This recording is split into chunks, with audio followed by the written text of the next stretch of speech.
Magandang gabi po sa inyong lahat. Magandang gabi. Brother Aaron po ito. Ngayon ay April 7, 2026. April 7, 2026 is Tuesday, araw po ng Martes. Ngayon, time check tayo, 10:36.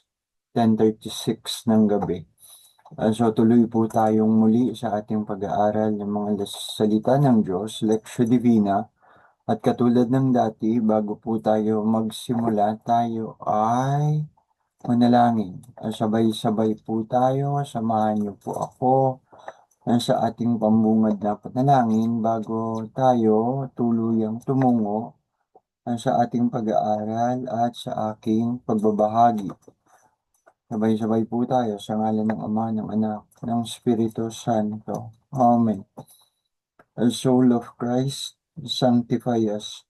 The body of Christ, save us. Blood of Christ, inebriate us. Water from the side of Christ, wash us. Passion of Christ, strengthen us. O good Jesus, hear us. Within your wounds, shelter us. Permit us not to be separated from you. From the evil one, protect us. At the hour of our death, call us and bid us to come to thee, that we may praise you with all your saints forever and ever. Amen. Glory be to the Father, and to the Son, and to the Holy Spirit, as it was a beginning, is now, and ever shall be, world without end. Amen.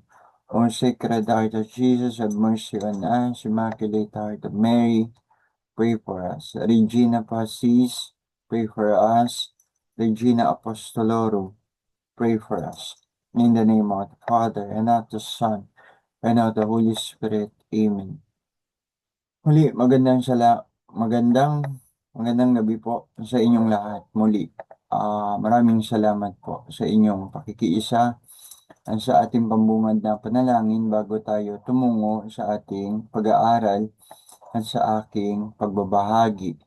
Simulan na po natin. Mamasahin ko na po kung ano ang ating ebanghelyo para sa araw na ito. Tama po ang atin pong pag-aaralan, ang magiging tema po ng pagbabahagi ko tungkol sa salita ng Diyos ay ang ebanghelyo pa rin para sa araw na ito, April 7, 2026, na ginagamit sa liturhiya ng salita sa ating mga Katolikong simbahan. Muli, nagsasalita po uli ako bilang isang Kristiyanong Katoliko. Sino man po sa inyo na hindi Katoliko, ngunit nakikiisa pa rin sa ating ginagawang pag-aaral ng salita ng Diyos, welcome po sa inyong lahat at maraming salamat din po talaga sa inyong interes. Simulan na tayo. Ano ang ebanghelyo para sa araw na ito, April 7, 2026? Di na po uli ako mag-share screen dahil kung mag-share screen naman po ako para ipakita sa inyo ang ebanghelyo, hindi naman po makitang mabuti dahil maliit or hindi talaga siya ma-capture nung aking video cam. So, pagtiwalaan nyo na lang po akong basahin ito at maaari nyo naman po itong i-check kung ito nga ang ebanghelyo para sa araw na ito. Wait lang po. Puntahan ko yung kopya ng Gospel for Today. So, ang atin pong ebanghelyo ay Gospel for Today is taken from the book of St. John, chapter 20, verse 11 to 18. Simula na po tayo. A proclamation of the Holy Gospel of our Lord Jesus Christ according to St. John. Glory to you, O Lord. But Mary was found But Mary was standing outside near the tomb weeping. Then, as she wept, she stooped to look inside, and saw two angels in white sitting where the body of Jesus had been, one at the head, the other at the feet. They said, "Woman, why are you weeping?" "They have taken my Lord away," she replied, "and I don't know where they have put him." As she said this, and she turned round and saw Jesus standing there. Though she did not realize that it was Jesus. And Jesus said to her, "Woman, why are you weeping? Who are you looking for?" Supposing him to be the gardener, she said, "Sir, if you had taken him away, tell me where you have put him, and I will go and remove him." Jesus said, "Mary." She turned round then and said to him in Hebrew, "Rabboni," which means master. Jesus said to her, "Do not cling to me, because I had not yet ascended to the Father, but go to the brothers and tell them, I am ascending to my Father and your Father, to my God and your God." And so Mary Magdala told the disciples, "I have seen the Lord," and that he had said these things to her. The gospel of our salvation. Praise to you, Lord Jesus Christ. And so iyan po ang ating ebanghelyo sa ngayon, kung saan nagpunta si Mary Magdala, si Maria sa libingan kung saan inilibing si Jesus. At siya'y umiiyak dahil nakita niya na ang bangkay ng Panginoon ay wala na sa loob. At sa loob, nakakita siya ng dalawang anghel, ang isa'y nasa paanan ng puntod at ang isa naman ay nasa gawing uluhan. Okay? And so, umiiyak, and then patuloy ang kanyang pag-iyak. At sa kanyang pag-iyak, nagpakita rin sa kanya ang Panginoong Hesukristo, the risen Lord. So, yun ang ating ebanghelyo. Sa katapusan, sa verse 18, nakalagay, "So Mary of Magdala told the disciples, I've seen the Lord, and that he said these things to her." So, nagbili ng Panginoon, pagkakaroon nila ng encounter ni Jesus, ni Mary Magdala at ng ating Panginoon, nang magkaroon sila ng encounter. Sa huli, binigyan naman siya ng instruction ng Panginoon na pumunta sa mga kapatid. Sa English, "But go to my brothers and tell them." Okay, ito ang ipinasasabi, okay, sa mga kapatid, sa mga disipulo. "Do not cling to me, because I have not yet ascended to the Father. But go to the brothers and tell them, I am ascending to my Father and your Father, to my God and your God." So Mary Magdala told the disciples, "I have seen the Lord." Yung "I have seen the Lord." Okay? So malaking bagay yung "I have seen the Lord." Nakita ko ang Panginoon. I have seen the Lord. So, punta na po ako sa notes ko. Tumatagilid yung salamin ko kasi naputol yung isang naputol yung isang tangkay ng aking salamin. Punta na po ako sa notes ko. So, there are many times, there are moments, there are many moments in our lives, and there are many occurrences in our lives where we don't fully comprehend them. Maraming bagay sa buhay. Maraming nangyayari sa buhay natin ang kung minsan o madalas hindi natin lubusang maunawaan. At pagkatapos, nagtatanong tayo kung bakit. Maraming tanong na bakit. Bakit po, Panginoon? Bakit nangyari ang ganito? Bakit nangyari ang ganon? O bakit kailangang mangyari ang mga ganyan, ang mga ganon? sa buhay ko, sa buhay namin. Okay? There are many moments of that in our lives. Hindi natin ganap na maunawaan. Hindi lamang sa mga pagkakataon kung saan nagdaraan tayo sa ating buhay, kung saan maraming pangyayari ang talagang hindi natin maunawaan. Bakit? Kung halimbawa, ang ayos-ayos naman ng kanyang sinasabing kalusugan, siya yung masayahing tao, tapos biglang namatay. It happens to me, isang kaibigan walang anumang indications ng pagkakasakit, and then binigla kami, suddenly namatay. And so the question was, bakit? Bakit po, Panginoon? So ang kamatayan, nangyayari naman talaga yan. Pero kung minsan, bigla-biglaan. Even for example, meeting people that their presence lingers on. Hindi natin sila makalimutan one way or another dahil sa iba't ibang dahilan. Noong 1994, I took the search in. It is an opportunity to discern whether God is calling me for priesthood. Dumalo po ako ng isang tinatawag na search in sa Christ the King Mission Seminary. Okay, sa Quezon City, yung papunta ka ng Maynila at ang way mo galing Cubao, dadaanan mo ang St. Luke's. Bago ka makarating ng St. Luke's, nasa kanang bahagi siya.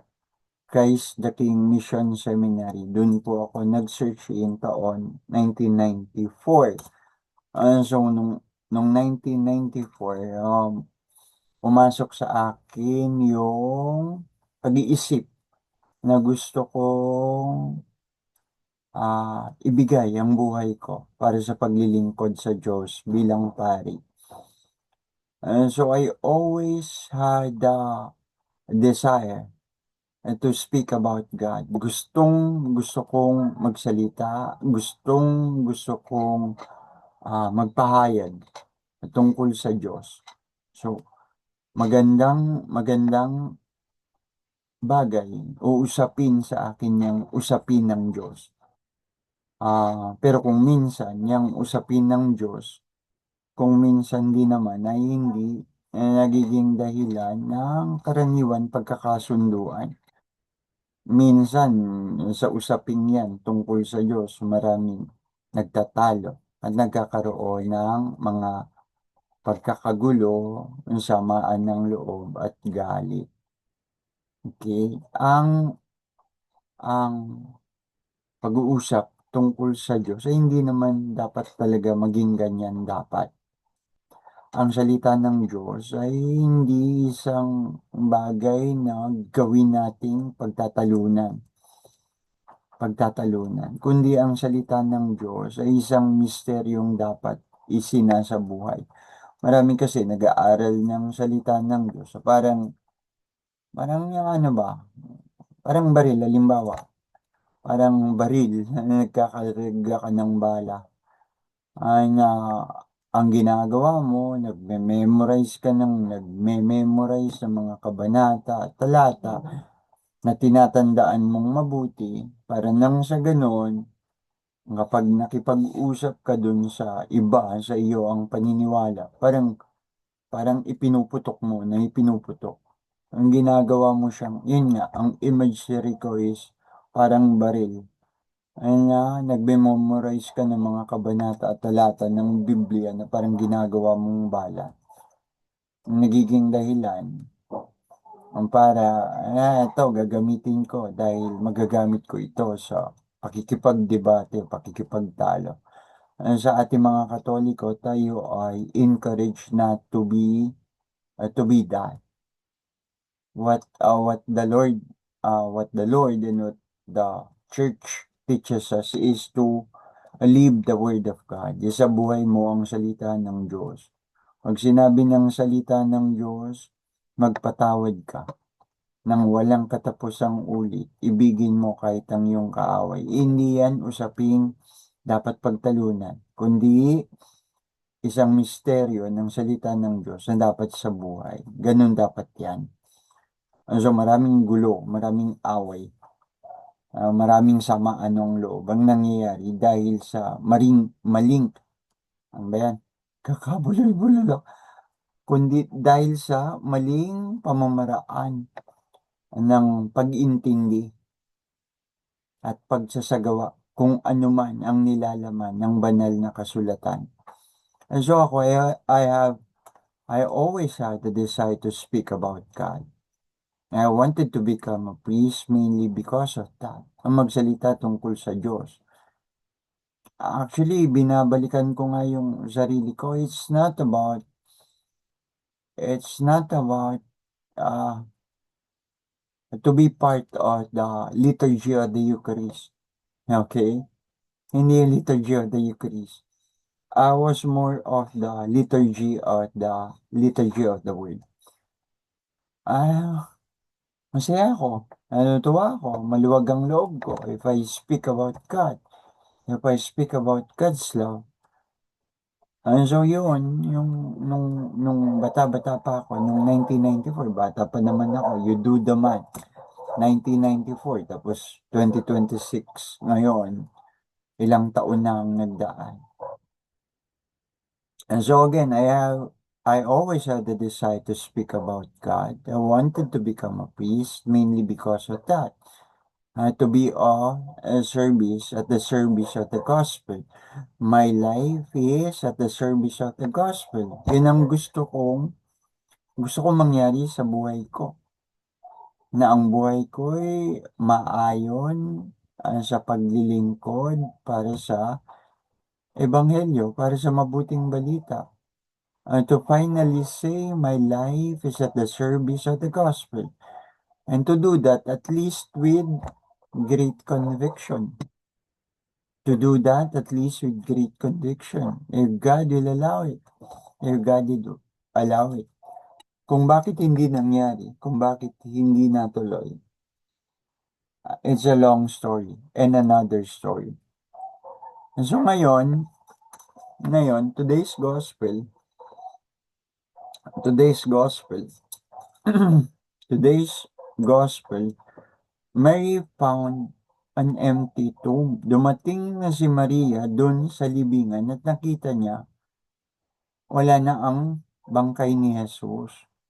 At siya rin, hindi niya naintindihan sa una. Kaya yun yung aking opening sentence. There are moments in our lives when there are many occurrences in our lives that we do not fully comprehend them. Si Maria, hindi niya naintindihan kung anong nangyari. Paano nangyari yun? Wala na ang bangkay ng Panginoon. And so even with the assurance of the angels na nakita niya dun sa libingan, yung isang anghel nasa paanan, yung isang anghel nasa gawing ulunan nung lugar kung saan dapat naroon ang katawan ng Panginoon. And so, she did not really at first comprehend what had occurred. Kahit may assurance yung dalawang anghel na nagpakita sa kanya, it was not enough to open her eyes to fully understand the things na nangyayari. And so, the risen Lord Himself appeared to her. Ang Panginoon mismo nagpakita sa kanya. Okay? Kasi hindi rin siya nabigyan ng assurance kahit dun sa sinabi ng dalawang anghel na nakita niya. So then, the risen Lord himself appeared to her and called her in a voice that she would easily recognize. Sa isang tinig na madali niyang nakilala. Kaya na tinig ng Panginoon. And also in a way that she would easily understand too, na ang taong kaharap niya nga ay ang Panginoong Hesus. Tinawag siya sa kanyang pangalan. Jesus called her by her name. And in that encounter, then she knew. Naintindihan niya. Nakita niya, she knew, she understood. Ang Panginoon ito, Rabboni, Rabboni, Mary. And she responded, Rabboni. Tinawag ang pangalan niya. Okay? Ang pagtawag kasi sa pangalan, ay parang endearment. Di ba? Parang endearment. Okay? So the readings for the Mass of Easter season ay dadalhin tayo will focus us to the greatest gift of all, the living faith which comes from the resurrection of our Lord Jesus Christ. Ang mga pagbasa sa panahon ng Easter o muling pagdiriwang ng muling pagkabuhay ng Panginoong Hesus ay dadalhin tayo sa pinakadakilang biyaya sa lahat ng ating pananampalataya na sinasabi natin at itinuturing nating buhay ay nagmumula o nagmula sa katotohanan ng muling pagkabuhay ng ating Panginoong Hesus. Wala nang laman ang libingan. Wala nang laman ang libingan. Nasabi ko na ang libingang walang laman kung saan nailibing si Jesus ay hindi ang siyang pinakapatunay na nabuhay nga ang Panginoon, kundi ang pinakapatunay ay ang pagbabago sa naging buhay ng mga alagad ng mga tagasunod ng ating Panginoon. Pero hindi ko naman sinasabing i-disregard na natin yung the empty tomb. Okay? That is also something significant.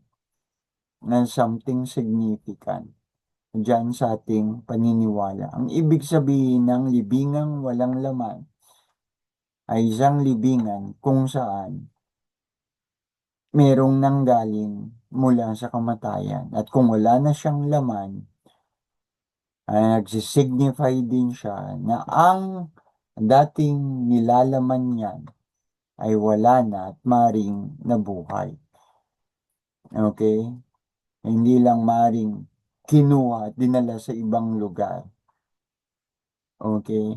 Kundi ang sino mang nariyan ay muling nabuhay. Okay? Tayo ay may kani-kanyang libingan. Maring ang buhay natin sa nakaraan ay parang buhay na patay.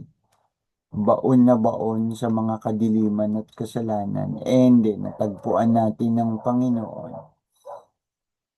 At muli tayong nagkaroon ng bagong buhay sa pagkilala natin sa Kanya at pag-amin at pagkilala ng ating mga kasalanan. Ang kamatayan, the death could not contain the one who poured himself out in love, kenosis. Death could not contain the one who poured himself out in love, kenosis. It will fill us with authentic joy, totoong kasiyahan, totoong kagalakan, the kind which comes from a living encounter with the risen Jesus Christ alone. So nagalak si Maria na makita niyang muli ang Panginoon. Nagkaroon siya ng kagalakan. A kind of joy na totoo, authentic. A kind of joy which is authentic. The kind of joy which comes from a living encounter with the risen Jesus Christ alone. Ikaw ba? Hindi ka ba mapupuno ng kagalakan kung yung taong sinusundan mo, kung yung taong minamahal mo, kung yung taong pinaniniwalaan mo, muling nabuhay, of course, magkakaroon ka ng kagalakan. And this encounter, the reason, Lord, is the heart of our Christian faith. Ang pagkatagpo natin sa Panginoon ang nagiging puso ng ating Kristiyanong pananampalataya. Natagpuan natin ang Diyos, na-encounter natin ang Diyos sa iba't ibang bahagi o punto ng ating buhay. Pwedeng ang Diyos mangusap sa atin sa mga pangyayari sa ating buhay, sa events in our lives, sa mga taong nakakasalubong at nakakasalamuhan natin. Nagsasalita ang Diyos sa mga yan, sa mga pangyayari sa ating buhay, sa mga taong na-encounter natin sa buhay. Diyan nagsasalita ang Diyos. Hindi lang nagsasalita ang Diyos sa sacred scriptures, nagsasalita din ang Diyos sa mga pangyayari sa buhay natin, sa mga events in our lives, and even sa mga tao na mimit natin, nagiging kaibigan, nagiging kakilala.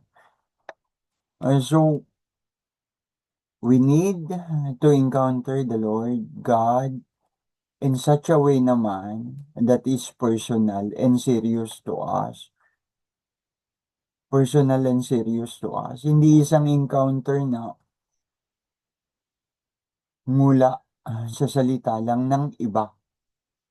Okay? Na-encounter natin ang Diyos, hindi lang mula ang salita galing sa ibang tao. Na-encounter natin ang Diyos, hindi dahil lang sa sermon ng mga pari at pastor, ng mga relihiyoso. Kailan magkaroon tayo ng isang personal encounter with the Lord, personal, between us and God, between you and God, between me and God, a personal encounter between you and God alone, not involving the other person. Ang sinasabi ko, ang pagkilala sa Diyos ay dapat hindi lang makilala mo siya dahil sa ibang tao o sinasabi ng ibang tao. Dapat magkaroon ka ng isang personal na encounter sa kanya na ikaw lang at siya, na kayo nagkaintindihan, na kayo nagkaroon ng koneksyon o ugnayan. Okay? Oo, may pakikilala sa atin ng mga pari, ng mga pastor, ng mga relihiyoso kung sino si Jesus. Pero ikaw din, tatanungin ni Jesus. Katulad ng minsan, tinanong ni Jesus, sino ako ayon sa mga tao?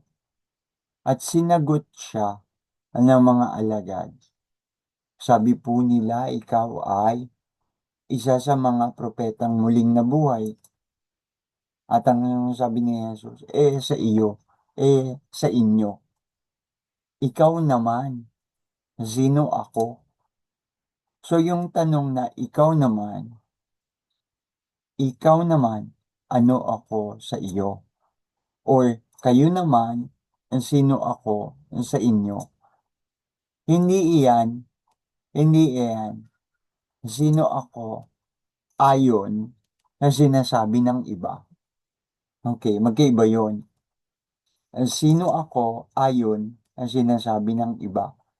Hindi tanong na sino ako ayon sa sinasabi ng iba, ayon sa sinasabi ng mga paring kilala mo, ayon sa sinasabi ng mga pastor na kilala mo, ayon sa sinasabi ng mga reliyosong kilala mo,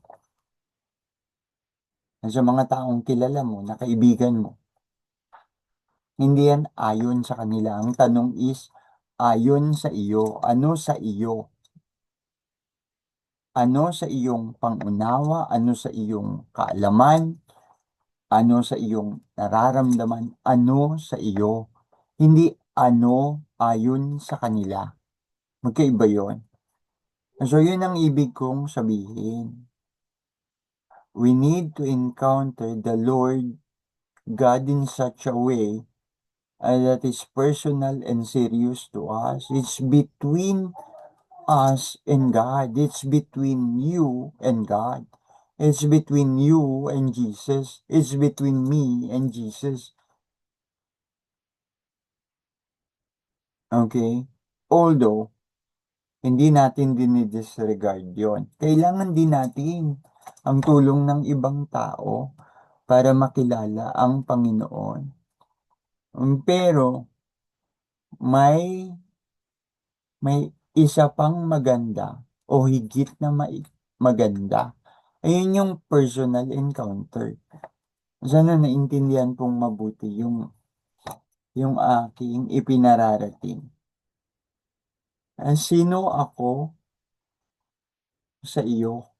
Hindi sino ako ayon sa kanila. Hindi sino ako ayon sa mga pari, mga pastor, o mga relihiyoso. Kundi ikaw, personal kitang tinatanong, sino ako? In other words, kung si Jesus ang nagsasalita, sino ako? Ayon sa mga tao, at sumagot sila. Ang sabi po'y, isa sa mga propetang muling nabuhay. At pagkatapos, nagtanong si Jesus, sa iyo, sa inyo naman, sino ako? Yan ang ibig ding sabihin niya. So, ang ebanghelyo natin ngayon, si Maria Magdala ay may personal encounter sa Panginoong Jesus, kay Jesus na muling nabuhay. It was a personal encounter between Mary Magdala and the risen Lord.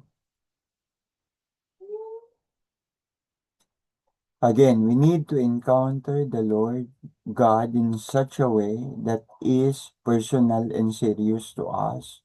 An encounter not only told to us by anyone, not by a priest, not by a pastor, or any religious. An encounter we ourselves experience. An encounter we ourselves experience. Pag tinanong nyo ko, ikaw, Brother Aaron, what are your encounters with the Lord? Marami. Marami talaga. Na-encounter ko ang Panginoon sa panahon ng matitinding kalungkutan. Na-encounter ko ang Panginoon sa mga panahon ng mga matitinding katuwaan. Nang mamatay ang tatay ko, inisip ko saan kaya mapupunta ang kaluluwa ng tatay ko. Saan kaya? And I pray, Lord, maawa ka po sa kaluluwa ng tatay ko. Okay? I am encountering the Lord with my prayer. I am encountering the Lord with my prayer, asking, maawa ka po, Panginoon, sa aking ama na si Fernando Nanding. And so yun, babalikan ko yung sinabi ko. Sabi nila, you had risen from the dead. They said, you had risen from the dead. Kung kakausapin mo ang Panginoon ng ganyan, maring magtanong naman siya sa iyo, ano sa iyo? Tunay ba akong nabuhay din naman? Ano ang paniwala mo dito? Sabi sa scripture, ang Panginoong Yesus ay muling nabuhay. Sabi sa Ebanghelyo ngayon, ang Panginoon ay muling nabuhay. Wala nang laman ang libingan kung saan naroon dapat ang kanyang katawan. Ngunit personally, ikaw naman, kung ikaw ang tatanungin, what about you? With you? Tunay bang nabuhay ako sa iyo? Kung tatanungin ka ng Panginoon at kung sasagutin mo ng Opo, Panginoon, naniniwala akong muli ka rin namang nabuhay, yun. Jesus asked the same, with the same belief. At itong belief, itong pananampalataya na to, whether nabuhay o hindi nabuhay, ayon sa iyong pananampalataya, kung nabuhay, nagbibigay ba ito ng pag-asa sa iyo at sa iyong niloloob, sa iyong puso? Ang paniniwala mo ba na ang muling pagkabuhay ng Panginoon, nagbibigay ba ito ng pag-asa sa iyo? Kung nabuhay kasi ang Panginoon, nagumpayan niya ang kamatayan at kasalanan, the sting of death and sin. Kung napanagumpayan na yan, edi natural, nagkakaroon ka rin ng isang pag-asa na sa paniniwala mo sa Panginoon, ikaw din ay makapananagumpay sa kasalanan at kamatayang dulot ng kasalanan. Ang iyong ang iyong ang iyong mundo, ang iyong personal na mundo, loob, ang iyong loob, ang iyong personal na mundo, ang iyong loob, ang iyong puso. Kung naniniwala ka na si Jesus ay muling nabuhay with conviction, mapupuno din ang iyong mundo, ang iyong personal na mundo, ang iyong loob, ang iyong puso, ay ng pag-asa, na maaring nawala dahil minsan nawalan ka ng pag-asa. Ang pag-asa kapag nawala sa tao, nako, malaking problema. Maraming tao tinapos ang sariling buhay dahil nawalan ng pag-asa. Kaya ang pag-asa, kapag nawala sa atin, malaking problema yan, malaking suliranin. Maraming tao ang tinapos ang buhay dahil sa kaibuturan nito, nawalan sila ng pag-asa. Kaya naman, challenge sa atin na tayo din ay dapat patibayin ang pag-asa ng iba. At ang mga taong nawawalan ng pag-asa ay kailangan nating magabayan na ang kanilang pag-asa ay huwag mawala sa kanila. Magulo ba? Magulo ba? Yun lang ibig ko sabihin. Kung naniniwala tayo na muling nabuhay ang Panginoong Jesucristo, na siya'y nanagumpay sa kamatayan at kasalanan, at tayo magkakaroon ng isang pag-asa mula sa kanyang pagkabuhay, na hindi bigo ang lahat, na hindi bigo ang lahat. And so, ang muling pagkabuhay, ang pagdiriwang ng muling pagkabuhay ng ating Panginoon ay magbibigay sa atin ng isang pag-asang talagang dapat sa atin hindi natatapos o magkakaroon ng katapusan. Hanggat naniniwala tayo sa ating mga sarili na nabuhay ang Panginoon at dahil siya'y nabuhay, nagumpay siya sa kasalanan at sa bunga nitong kamatayan, tayo rin hindi pababayaan ng Panginoon, the risen Lord. That we ourselves will be truly hopeful hopeful not only about ourselves, but also hopeful for our loved ones, and also be hopeful for the world in which hope is constantly threatened. Constantly threatened. Ang pag-asa ng mundo ay patuloy na pagbabantaang mawala. Sabi ko nga po sa inyo, at ayon sa statistika, mas maraming nagsusuicide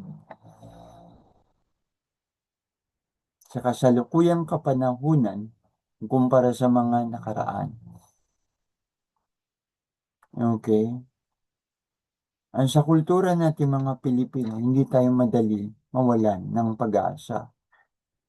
Bukang bibig nga natin, may awa ang Diyos. May awa ang Diyos. May awa ang Diyos.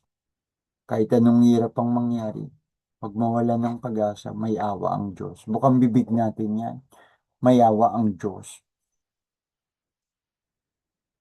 So bakit ngayon parang maraming madaling mawalan ng pag-asa? Because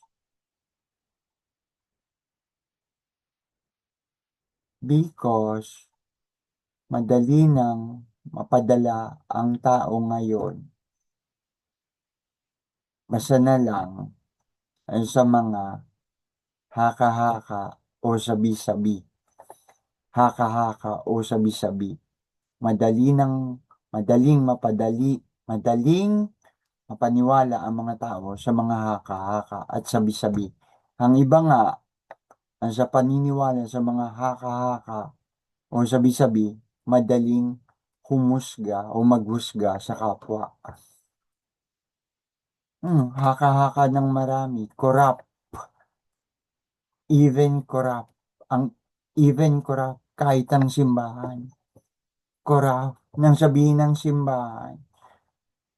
Hindi namin sinusuportahan ang anumang panawagan na patalsikin ang pamunuan ng pamahalaan dahil naniniwala kami sa rule of law.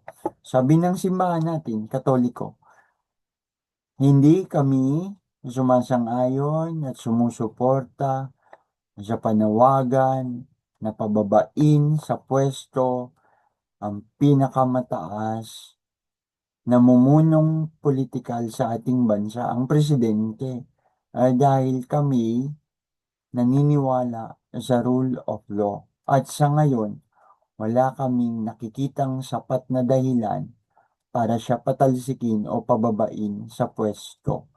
1, rule of law. O 2, huwag daanin sa haka-haka. Kailangan nga rule of law. Pero nung sabi bilang comment ng marami at ng iba, nasuhulan siguro. Paldo na naman ng simbahan. Paldo na naman ng simbahan. Nasuhulan na naman siguro ang simbahan. Ilang maleta ba ng pera ang naibigay sa simbahan? Isa yang haka-haka. Haka-haka mo na gano'n ng stand ng simbahan. Haka-haka mo. Patunayan mo. Patunayan mo kung yun ang haka-haka mo. Pero kung di mo mapatunayan ang haka-haka mo, mananatiling haka-haka. Kung haka-haka lang ang paiiralin natin at hindi ang rule of law, so anong gawin natin? Anong mangyari? I-convict na natin kahit yung vice presidente na sinasabi naging corrupt at nangulimbat ng malaki sa ahensya ng Departamento ng Edukasyon. Convict na natin siya kung pairalin natin yung haka-haka. Kasi ang haka-haka, naging corrupt siya sa ahensya, yung vice presidente. Kung haka-haka lang ang pairalin natin at hindi ang rule of law, i-convict na natin siya. I-convict na rin natin ang tatay niya na sinasabing bahagi ng maraming kamatayan ng mga inosenteng pinaghinalaang involved sa droga. I-convict na natin, pati ang tatay niya. I-convict natin siya, i-convict natin ang tatay niya. Kung pairali natin ng nakaka, convict na natin silang dalawa. Kung nakaka pala sa inyo, ang mahalaga at hindi ang rule of law. Haka-haka nyo, corrupt din ang simbahan dahil hindi sumusuporta ang simbahan sa panawagan na pababain sa pwesto o patalsikin ng Pangulo ng ating bansa. Ang haka-haka nyo, siguro nasuhulan. Ilang maleta ng pera kaya ang nasa kamay ng simbahan. Haka-haka. Paldo na naman ng simbahan. Sabihin yung ganun. Ay, saka, patunayan nyo. Kasi ganun tumakbo ang batas. Ganun ang proseso ng batas, the rule of law. Haka-haka nyo. Dahil hindi sumusuporta ang simbahan sa panawagang pababain o patalsikin ng Pangulo. Haka-haka nyo. Tumanggap ang simbahan. Tumanggap ng hindi tama na suhulan. Patunayan nyo ang inyong allegations. Kasi kung haka-haka lang ang pairali nyo para sa simbahan, haka-haka na rin ang pairali natin para sa iba. Haka-haka natin naging korap ang vice presidente sa ahensya ng Department of Education. I-convict na natin siya. Because that is also haka-haka. I-convict na rin natin ang tatay niya.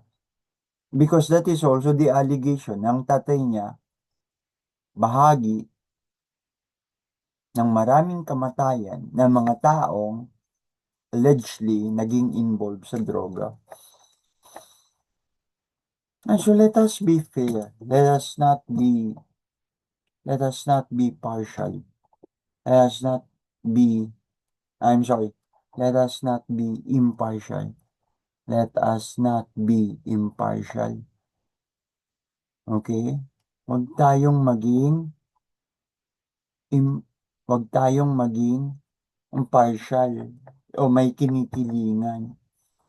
Kahit ang loyalidad natin, hindi dapat maging loyalidad sa isang partikular na tao. Andiyan tayo nagkakagulo. Ang loyalidad natin ay para sa bayan. Ang loyalidad natin at katapatan ay para sa bayan at sa Diyos. Para sa ating kapwa. Hindi loyalidad at katapatan sa isang partikular na tao. Diyan tayo nagkakaroon ng division. Diyan tayo nagkakaroon ng division. So, still, magkaroon tayo ng pag-asa that in spite of it, na maraming napadadala sa mga haka-haka, tayo naman, wag mapadala dito. Ang Panginoon, nagapi niya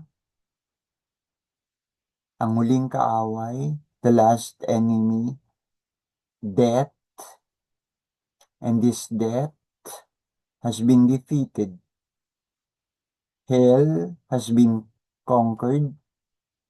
The captives have been liberated.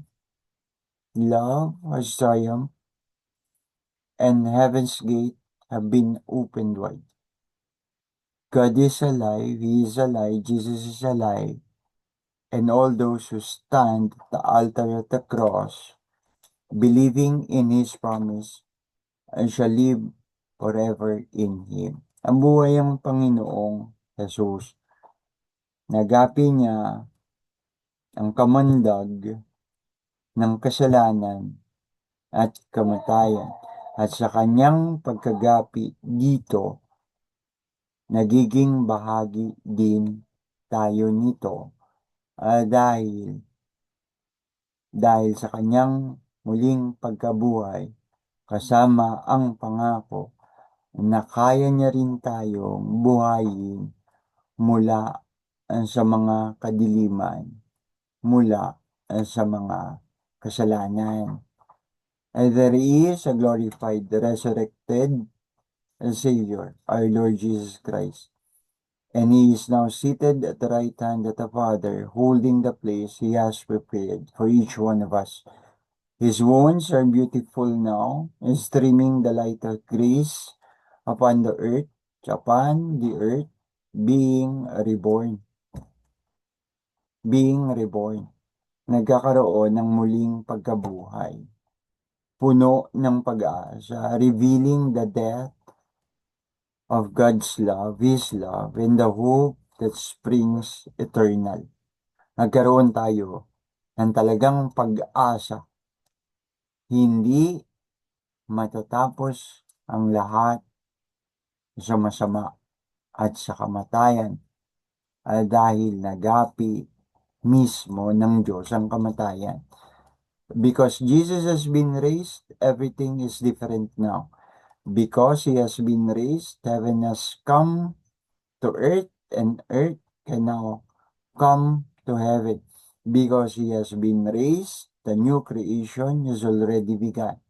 The seed of the kingdom is manifested in the church, which is His risen body, the sign of new heaven and of new earth. On a personal note, I am afraid, I was afraid that the Lord won't give me mercy. Diba? Parang unreasonable na pagkatakot. Natakot ako, maring patawarin kaya ako ng Panginoon sa aking mga kasalanan. Kasi paulit-ulit ka dyan, sinasabi mong madilim ang iyong buhay at buhay nakaraan. Ano ba yan? Huwag nyo nang, tag dito, huwag nyo nang masyadong halongkatin. Okay? Sa sinasabi ko, maniwala po kayo, nang may buong katapatan, sinasabi ko, makasalanan po akong tao. And I was, because of that, natakot ako na baka ang Panginoon, hindi ako kaawaan. Pero, mali yan. Mali yan. Mali ako para dyan. Okay? Mali ako para dyan. Ang sabi kasi, ayan, walang anumang kasalanan, gaano man kalaki, ang hindi kayang patawarin ng Diyos. And so, reading some part, itong diary ni Saint Faustina, nagbigay sa akin ng malaking consolation. For His mercy is greater than His judgment. Nakalagay yun doon. For God's mercy is greater than His judgment. Na ang awa ng Diyos ay mas higit sa kanyang paghahatol. I keep on repeating that to myself. For God's mercy is greater than His judgment. Christ's mercy is greater than His judgment. And I want to truly believe that. I trust you. Jesus, I trust in you. Ang mga kasalanan natin, gaano man kalaki, gaano man kadilim, ay waring patak lang ng tubig sa napakalaking karagatan ng kanyang awa. Nakalagay din yan sa diary ni Saint Faustina. Gaano man kalaki, gaano man kalalim, gaano man kadilim ang ating mga kasalanan, wari lang itong isang patak ng tubig sa napakalaking karagatan ng kanyang awa. So, if you can imagine, karagatan, hindi dagat, ha? Karagatan. Malaki ang karagatan. Almost 3/4 of the world is binubuo ng dagat at karagatan. Malaking anyo ng katubigan. Ang patak ng tubig, pag sinabing patak, maliit na maliit lang yan. Kapag sinabing karagatan, dagat at karagatan, malaking anyong katubigan yan. So, kung gaano man kalaki ang ating kasalanan, para lang siyang patak ng tubig, waring patak lang ng tubig, sa napakalaking awa, sa napakalaking dagat o karagatan ng kanyang awa. So, ibig lang sabihin, malaking-malaking ang awa ng Diyos sa sanlibutan. Malaking-malaki ang kanyang awa at pag-ibig. Wala na akong inaasahan sa buhay ko, kundi awa at awa na lang ng Diyos. In the final tally, in the final run. Hindi sa anumang kaya at magagawa kong gawin. Kahit sabing itong mga gagawin ko na ito, anumang kaya kong gawin na ito ay para sa Diyos. Natatakot ako na hindi makarating sa langit, ngunit umaasa din naman ako na sadyang mahal ako ng Diyos, kaawaan ako ng Diyos, hindi niya talaga ako pababayaan, hindi ako magdududa sa pag-ibig niya sa akin, at ayoko din namang magduda, magtitiwala ako. Nang mamatay ang tatay ko, when my father died, my father left us with these words: support your mother, support your mom, love one another. It was pertaining to us, his children. Huwag niyong pababayaan ang nanay niyo, magmahalan kayong magkakapatid, at Panginoong Diyos, patawarin mo po ako. At tumatay na siya. Yun ang kanyang mga huling salita. Huwag niyong pababayaan ang nanay niyo, magmahalan kayong magkakapatid, at patawarin nawa ako. Patawarin mo po ako, Panginoong Diyos. Yun ang kanyang mga huling nasabi. My father was not a perfect man, but he was a good man. He seldom goes to church. And seldom na nakita ko siyang magdasal. Pero lagi siyang may image ng Santo Niño sa kanyang mga sasakyan, tricycle. May tricycle kami, may image siya ng Santo Niño. Nung hindi na tricycle, naging four wheels, may image siya ng Santo Niño. He seldom goes to church, yet when he do, it is at its best. Minsan lang siya magsimba sa loob ng isang taon, pero pag nagsimba yan, bongga. Okay. Minsan Mateo Rizal kami, akyat pa kami ng Antipolo sa katedral. Mahal siya ng mga kaibigan niya. Tatay ko, his friends love him because he is true to his making friends. He was faithful to his friends.